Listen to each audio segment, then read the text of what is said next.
이 시간에 큰 솥을 끓읍시다 라는 말씀으로 잠시 은혜를 받기를 원합니다. 오늘 본문의 내용은 바로 이스라엘 백성들이 죄악으로 말미암아 7년이라고 하는 엄청난 이와 같은 기간에 기근을 당하는 상황 가운데 있었습니다. 그러니까 이스라엘 백성들이 먹는 문제가 아주 심각해졌습니다. 먹고 마시고 또한 잠자는 상태는 그저 집이 있으니까 잘 수 있지만은 먹는 문제가 심각하게 되니까 백성들이 피폐해질 수밖에 없고, 그런 가운데서 7년을 지나다 보니까 백성들의 마음이 삭막하기 짝이 없어져 버렸습니다. 이때 하나님의 말씀을 배우는 선지 생도들도 별 수 없이 백성들이 굶어 죽고 백성들이 어려움을 당하고 먹을 것이 없으니까 선지 생도들도 역시 마찬가지로 어려움은 두말할 것도 없었습니다. 그래서 저의 얼굴이 점점 좁아지고 바짝 마르는 상태에서 마침 그때에 엘리사가 신학교가 있는 길갈에 찾아오게 되었습니다. 그때에 저들 선지 생도들이 엘리사를 찾아가, 선생님, 우리가 이 상황에서 우리가 이렇게 해서 먹을 것이 없어 굶다가 이렇게 해서 우리의 몸이 불쾌해지고 보잘것없이 뛰어졌습니다. 우리가 굶어 죽겠습니다 라고 했더니, 그때 엘리사가 자기 종에게 시켜서 큰 가마 솥에 넣고 거대 그 물을 끓여서 이거 팔팔 끓여라. 그래서 많은 물을 끓여서 큰 가마솥에 끓여라 라고 했습니다. 그런데 그때에 이제 밖에 나가서 그와 같이 무엇이라도 먹을 걸 끌고 와야 되는데, 그리고 어떤 이 선지 생도가 가보니까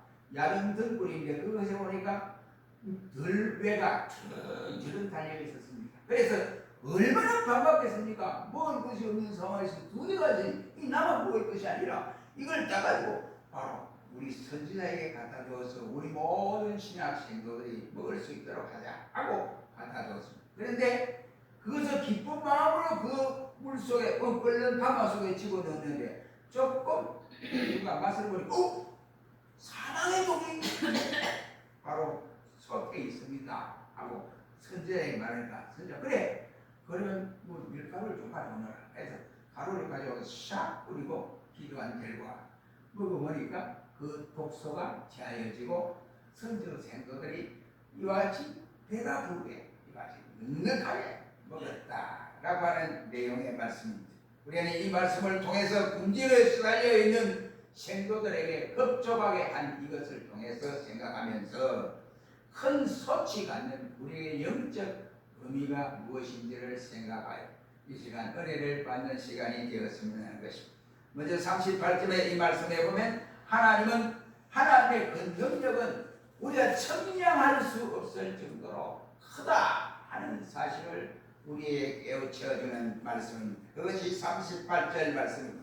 이 말씀은 길갈 지방을 말미암아 당하는 온갖 시련과 고통을 선지 생도가 엘리사에게 고해 바치는 상황입니다. 이 보고를 받은 엘리사는 즉시 사환을 불러서 큰 솥을 걸게 하고 물을 많이 담아서 끓여라 라고 명을 내렸습니다. 이는 바로 하나님의 무한하신 능력을 나타내주는 역사다라고 할 수 있습니다. 다시 말하면 하나님은 크시고 하나님은 이처럼 못하실 일이 없으신 분이시다, 이것을 깨닫게 하시는 내용이다라고 말을 할 수 있습니다. 마침내 이러한 내용은 요한복음 2장 1절 이하의 말씀에 보면 하나 본인집에 본인잔치에 포도주가 떨어졌습니다. 이 잔치집에 포도주가 떨어졌으니 흉이 다 깨질 거지, 즐거움이 깨어질 거지.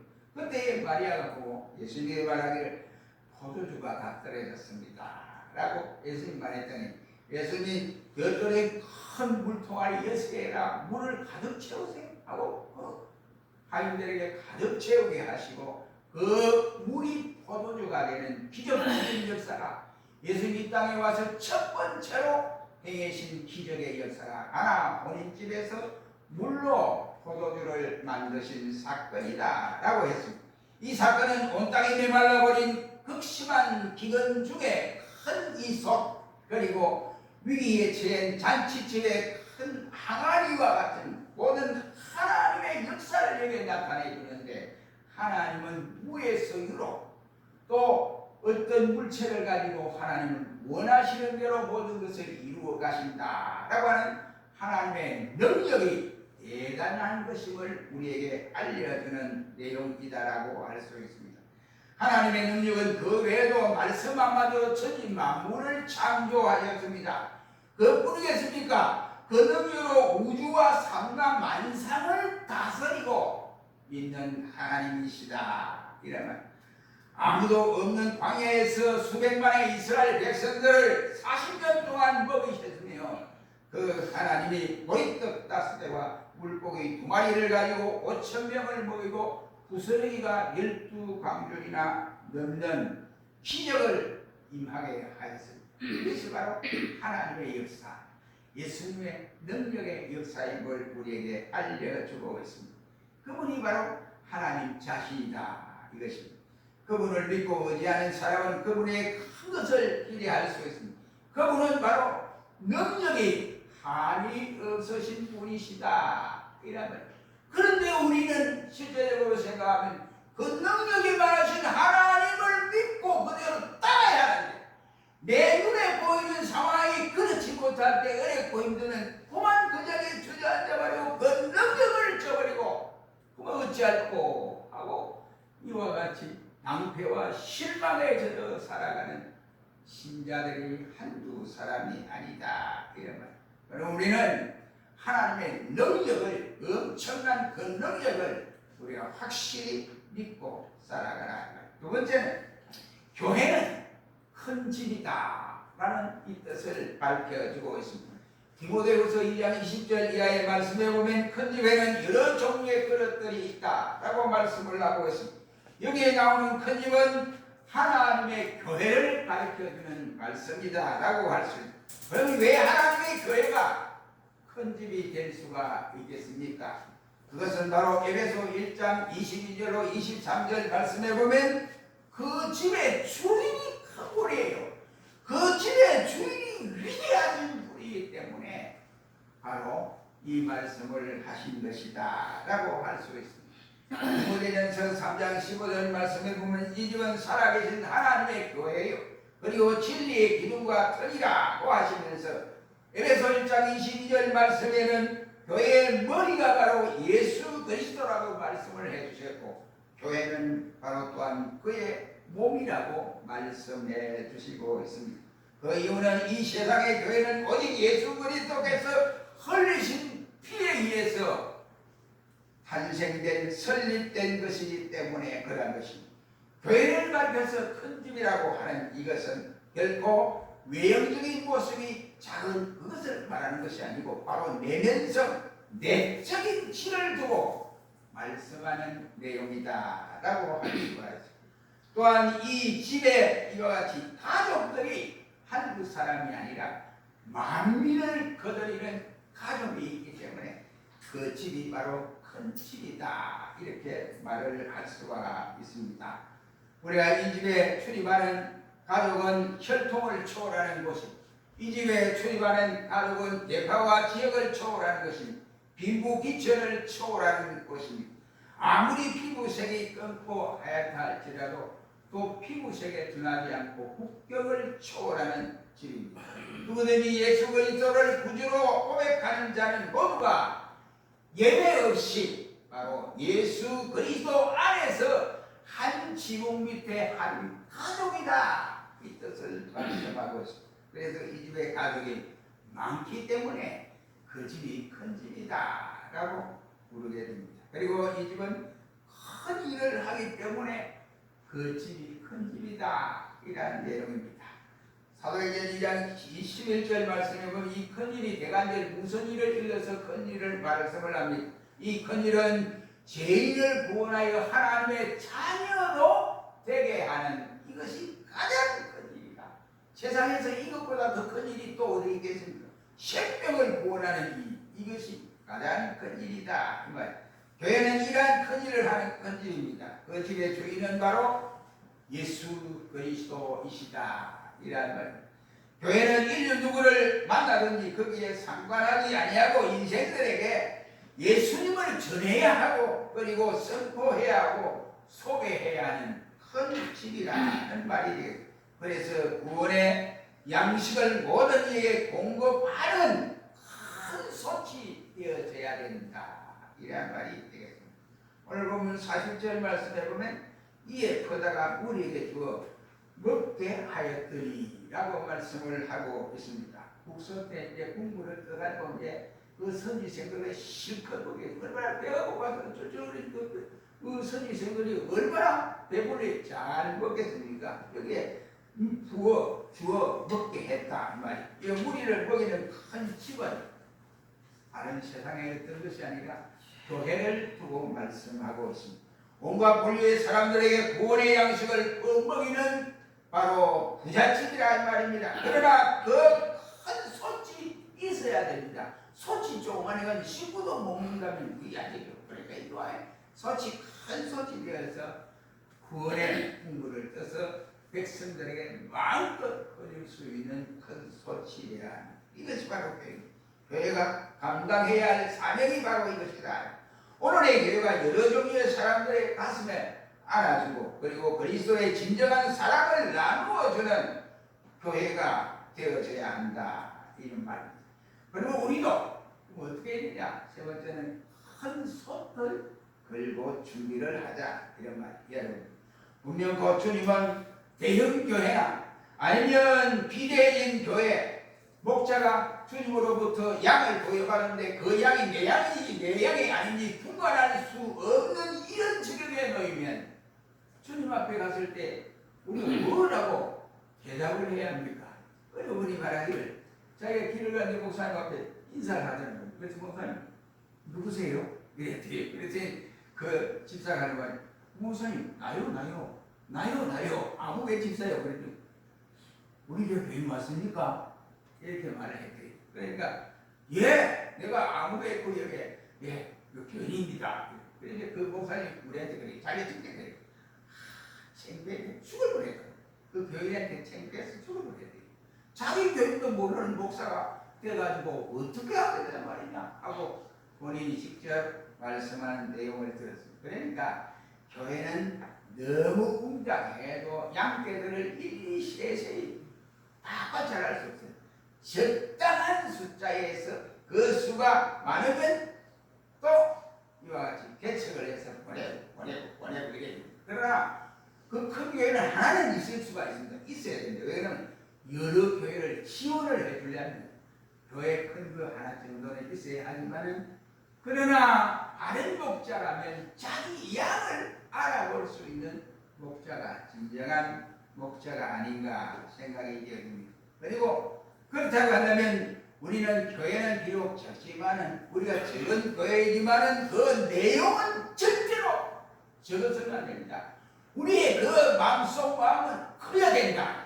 힘이 좋아야 된다. 그럼 어떻게 해야 되느냐? 오늘 이 시대를 통해서 교회는 기도의 큰 솥을 걸어야 한다. 이런 말입니다. 기도는 구원받은 성도가 가진 축복의 그릇 중에 하나라고 할 수가 있습니다.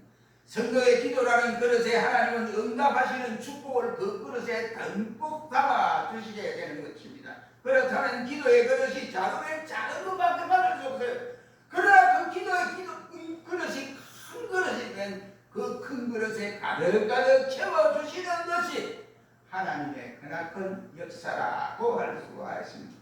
저와 여러분 모두는 큰 집의 청지기 사원들이라고 할 수가 있습니다. 주인이신 예수님이 큰 솥을 끓으라고 명령을 하시니 아멘 우리가 그러겠습니다 하고 기도에 큰 솥을 끓여야 됩니다. 에레미야 33장 3절 말씀에 보면 너는 내게 부르짖으라 내가 내게 응답하겠고 내가 알지 못하는 크고 비밀한 일을 네게 보이리라 라고 하나님이 에레미야에게 말씀하여 주셨던 사건을 기억합니다. 큰 응답을 예비하신 하나님 앞에서 우리는 큰 그릇, 큰 솥을 가지고 나갈 때에 큰 것들을 받을 수가 있습니다. 솥이 조그마한데 그 솥에 채워봐야 얼마나 되겠습니까? 그래서 이왕에 큰 솥을 준비할 때 하나님이 채워주신다. 그렇다면 지금 우리가 가진 기도의 솥은 얼마나 큽니까? 내가 가지고 있는 기도의 솥이 얼마 정도 됩니까? 큰 것입니까? 아니면 작은 것입니까? 우리 식구들만 먹고도 부족한 그릇입니까? 우리는 그러므로 우리는 이 그릇을 가지고 우리 각자가 한 그릇으로 준비하여 만드시기를 주의 이름으로 축원합니다. 우리 모두가 기도의 큰 손을 솥을 걸 수 있기를 바랍니다. 나만을 위한 기도가, 이제 우리 가족만을 위한 기도가, 이제는 우리 교회만을 위한 기도가 더 커져서 세계 5대양 6대주를 향하여 하나님 앞에 올려드리는 그런 기도의 큰 그릇으로 만들어지라. 이런 것, 전 우주적인 기도로 더 크게 넓게 확산시켜 나가라는 말씀이 되겠습니다. 10년 전의 기도의 모습이나 아니면 10년이 지난 오늘의 상황에서 우리의 기도의 모습이 전과 다름이 없다고 한다면 이 뭔가 잘못된 것이 아닌가 하고 생각해요. 여기서 가만히 생각하니까 우리나라가 앞으로는 참 걱정이 대단히 많다 싶습니다. 우리 전에 선배들은 특히 한 사람을 들자면 강남농문학교 김용기 장로는 새벽 4시만 되면 자기가 산에 꼭대기에 올라가서 자기 기도처를 만들어 거기에 올라가서 기도를 했습니다. 그래서 나라와 민족을 위해서 엄청나게 그런 기도하는 종들이 이제 천국에 나가고, 지금은 그래도 그나마 기도하는, 나라와 민족을 위해서 기도하는 종들이 있습니다. 그러나 이 세대가 지나고 나면 다음 젊은 세대는 정말로 나라와 민족을 위해서 기도하는 사람들이 얼마나 될까 생각을 할 때 김용기 장로님이 늘 그립기도 하고 그럴 때가 없지 않았습니까? 그분은 살았을 때 저와 자주 만났던 이러한 분이기도 한 것입니다. 우리가 이 말씀을 보면서 우리가 보면 나는 정말로 기도를 하는데 하나님이 큰 그릇을 준비하고 그거 채워준다고 했는데 내 기도 이 그릇이 조그만해가지고 기도에 너무 인색한 내 자신이 아니었는가 라를 생각해 봐야 됩니다. 본인이 채워주는 것이 아닙니다. 인색할 필요가 없습니다. 하나님이 채워주신다고 하는데 내가 왜 인색해서 그렇게 짜장게 기도를 할 필요가 있을까? 여러분 잘 아는 요한 박사는 하나님이여 이 스코틀랜드를 나에게 주십시오 하고 기도한 결과 그 스코틀랜드의 복음의 꽃을 피워 놓았습니다. 어찌 덕분이 됩니까? 요한계시록은 세계는 나의 교구라고 부르짖으며 기도한 결과 바로 세계의 복음을 심는 이러한 역사들이 일어났습니다. 우리 에스더는 바로 민족을 위해서 죽기를 각오하고 기도한 결과 유대 나라의 운명을 바꾸어 놓았습니다.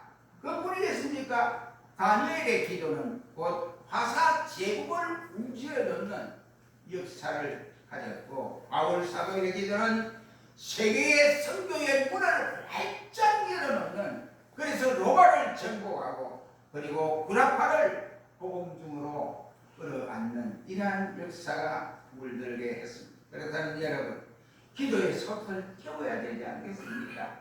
조그마한 기도의 솥을 가지고 되겠습니까? 우리 작은 솥을 걸지 말고 큰 솥을 걸어서 영적인 기근이 점점 심각해지는 이 시대에 우리 가족뿐만이 아니라 우리 대한민국 전체 세계를 향하여 이와 같이 마구마구 기도로 뻗을 수 있는 이러한 그릇이 되어보자는 말이 되겠습니다. 그래서 모두가 기도의 큰 솥을 걸었자.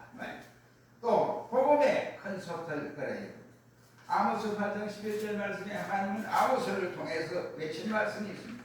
여호와께서 가라사대 말이 이럴지라 내가 기근을 땅에 보내리니 양식이 없어 주림이 아니며 물이 없어 기람이 아니요 여호와의 말씀이 없어서 기가람을 당한다. 어려운 시대에 먹을 것도 없지만 그러나 그것까지도 기가람을 당하는 것이 아니라 하나님의 말씀이 사라져버렸다. 이러한 말씀이 됩니다. 세상은 온통 복음의 종전이 들었다는 말이 되겠습니다. 구라파와 미국이 그러합니다. 우리가 살고 있는 파주에도 그러하고 저 러시아나 중국도 바로 그러합니다. 현재 살고 있는 5대양 6대중뿐만 아니라 전 세계가 복음의 기가를 당하고 있다. 전 인구의 그날은 우리 이 가정에도 보면 10%도 예수 믿는 사람이 못되는 안타까움을 볼 수가 있습니다.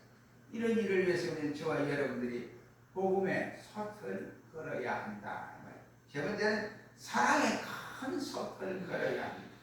에베소 3장 17절로 19절 말씀에 보면 믿음으로 말미암아 그리스도께서 너희 마음에 계시게 하옵시고 너희가 사랑 가운데 뿌리가 박히고 터가 굳어져서 너희 모든 성도와 함께 지식에 넘치는 그리스도의 사랑을 알아. 그 넓이와 길이와 깊이가 어떠함을 깨달아 하나님의 모든 것으로 충만한 같이 너희가 충만하게 되기를 바라노라 라고 말씀을 하고 있습니다.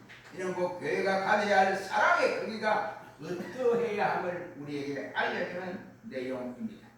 지금 세상은 사랑의 흉년이 들어 있습니다. 우리가 이제 조금 있으면 찬송을 부를 것인데 373장 1절에 보면 세상 모두 사랑 없어 냉랭함을 아느냐 곳곳마다 사랑 없어 탄식 소리 뿐일세 라는 가사를 볼 수 있습니다. 이러한 시대의 교회는 사랑의 큰 집이 되어야 한다. 여기에 큰 솥을 걸고 사랑을 공급해 줘야 한다. 오늘의 현대를 보면 사람들 사이에 보면 참된 사랑이 메말라져 있습니다. 가정에도 그렇고 그리고 직장에도 그렇고 학교에도 그렇고 공장에도 그렇고 또 문화계에도 그럴 뿐만 아니라 정치계 속에도 모두가 사랑의 기근을 당하고 있다라고 할 수 있습니다. 심지어는 성도와 성도 간에도 그러하고 있으며 교회와 교회 사이에도 그러한 사랑의 경륜이 들어있다라고 말을 할 수가 있습니다. 야단난 일이 아닙니까? 그러므로 교회는 이것을 심각하게 받아들여야 합니다. 요한일서 4장 11절로 12절 말씀해 보면 사랑하는 자들아 하나님이 이같이 우리를 사랑하셨는데 우리도 서로 사랑하고 있는 것이 마땅하도다. 그러나 어느 때나 이와 같이 하나님을 본 사람이 없지만 그러나 우리가 서로 사랑하게 되면 하나님이 우리 안에 거하시느니라 말씀을 하고 있습니다. 하나님의 온전한 사랑을 이루라는 말씀입니다. 여러분 사랑이 없는 교회를 상상해 보신 일이 있겠습니까? 사랑이 바짝 메말라버린 성도들의 형편을 여러분 한번 생각해 보신 일이 있습니까? 사랑이 없다면 그것은 진정한 교회일 수가 없고 사랑이 없다면 진정한 성도라고 말을 할 수가 없습니다. 그렇다면 여러분 우리는 사랑의 기근으로 고통을 당하는 세상을 향하여 사랑의 큰 솥을 한번 끓여보자 이 말이에요.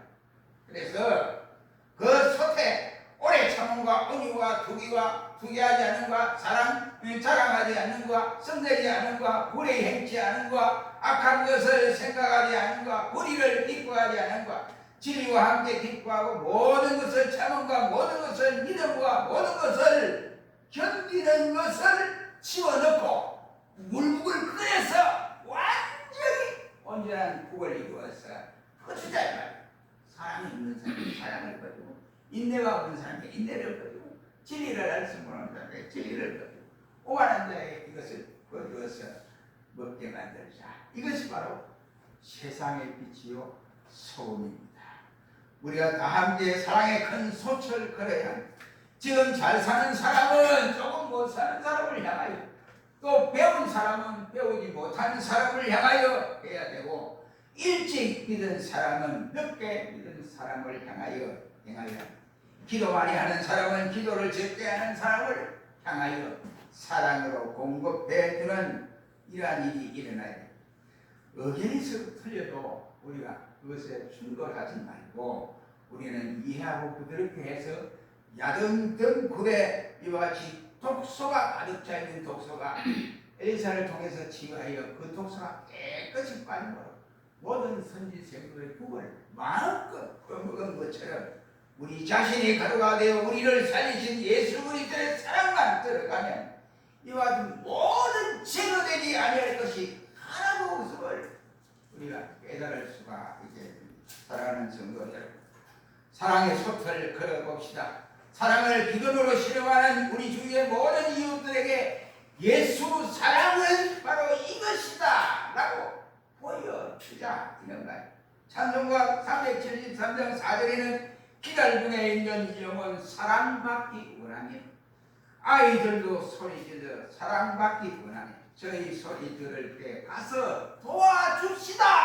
이 찬송을 부르면서 실천에 옮기지 아니하면 아무런 소용이 없다는 말이 되겠습니다.